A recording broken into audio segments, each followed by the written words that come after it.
Sveiki, išspręskime 12 uždavinį, kuris bus labai ilgas ir tai yra sąlyginis uždavinys ir iš tikro, kai būna tokie uždaviniai, labai yra svarbu atidžiai perskaityti sąlygą, nes praktiškai dauguma atsakymų iš tiesų jau sąlygai kaip ir parašyti. Okay.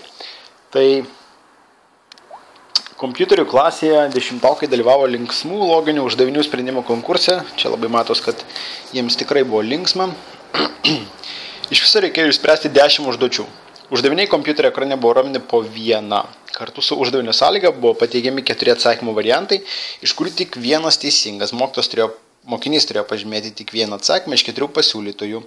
Kiekvienas iš 10 uždavinių buvo vertinamas taip. Už teisingai pažymėta +5 taškai, o už klaidingai pažymėta arba iš vis nepažymėta atimami 3 taškai. Ok, pirmas klausimas. Rapolas išsprendęs 9 uždavinius susigriebė, kad nebeturi laiko paskutiniam uždaviniui išspręsti, todėl atsitiktinai pažymėjo vieną atsakymą iš 4 pasiūlytojų. Kokia tikimybė, kad pažymėtasis atsakymas yra teisingas? Tai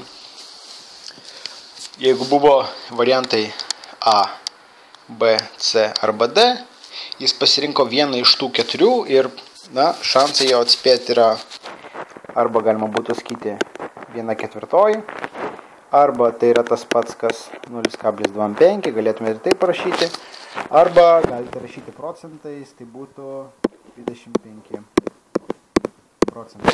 Visi šie atsakymai galimi. Tai parašykime mes, tarkim, procentais. 25 procentai. Toliau, antras. Bet kurį iš uždavinių mokinys galėjo išspręsti arba ne. Kiek yra skirtingų visų 10 uždavinių sprendimo baigčių? Apveskite vieną teisingą atsakymą žyminčią raidę. Ir realiai visada matematikoje praktiškai, kai turi uždavinį, kuris truputį glumina, pavyzdžiui, 10 uždavinių ir kiekgi tų baigčių gali būti, tai labai yra gudru pagalvoti apie labai panašų uždavinį, bet įsivaizduoti jį kur kas mažesnį. Pavyzdžiui, įsivaizduokime, kad vietoj 10 buvo, tarkim, 2 uždaviniai, ar ne? Ir mokinys galėjo išspręsti arba neišspręsti. Tai kokios galėjo būti baigti? Reiškia, taip, tai vienas variantas, mokinys galėjo abudu išspręsti. Kitas variantas, mokinys galėjo pirmą išspręsti, antrą neišspręsti. Trečias variantas, mokinys galėjo pirmą neišspręsti, o antrą išspręsti.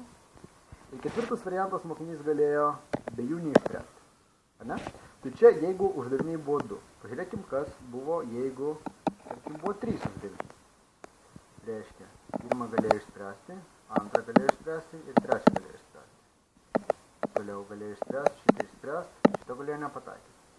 Toliau galėjo šitą išspręsti, šitą nepataikyti, šitą išspręsti. Galėjo pirmą nepataikyti, o šitos abudu išspręsti. Galėjo vieną išspręsti ir 2 nepataikyti. Galėjo nepataikyti pirmų 2, galėjo nepataikyti pirmo ir paskutinio, arba galėjo neišspręsti visų. Ok? Tai paskaičiuokim, kiek iš vis variantų. 1, 2, 3, 4, 5, 6, 7, 8. Ir jau tikiuosi, kad matosi truputį, kad jeigu mes, kai turėjom 2 variantus, tai turėjom 4 įmanomas baigtis, kai turėjom 3 variantus, turėjom 8 įmanomas baigtis, kai turėsim 4 variantus, turėsim 16 ir taip toliau. Bet iš principo, kas čia vyksta? Mes vis tą variantų skaičių padauginam iš 2. O padauginam iš 2, tai reiškia, kad tu turi 2 laipsnį. Tai pavyzdžiui, čia, kai turėjom 2 uždavinius, tai buvo 2 antrojų variantų. Kai turėjom 3, tai buvo 2 trečiojų variantų. Ar ne? Tai būdas toksai, kad tą sąlygą, kurią tu turi, bandai pasidaryti į kur kas paprastesnę sąlygą. Vietoj 10 uždavinių 2, vietoj 10 3. Ir pažiūri, kokie procesai ten vyksta ir tada iš to gali sugalvoti, kad koks bus atsakymas.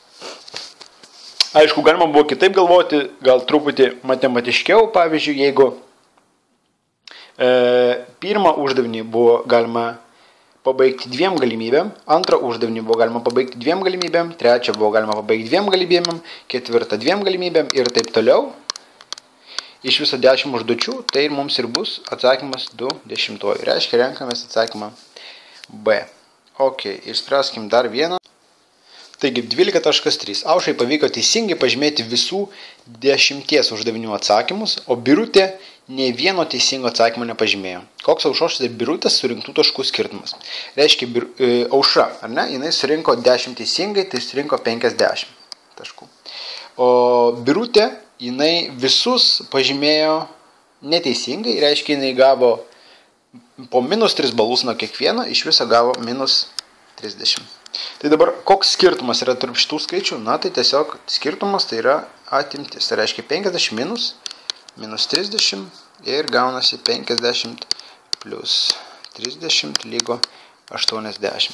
Jeigu jums šitas veiksmas atrodo painus, tai realiai galime tiesiog logiškai pagalvoti, koks skirtumas yra tarp skaičių 50 ir -30. Nu ir gausit. Pagalvoju, kad atsakymas iš tiesų yra 80. Ok, 12.4.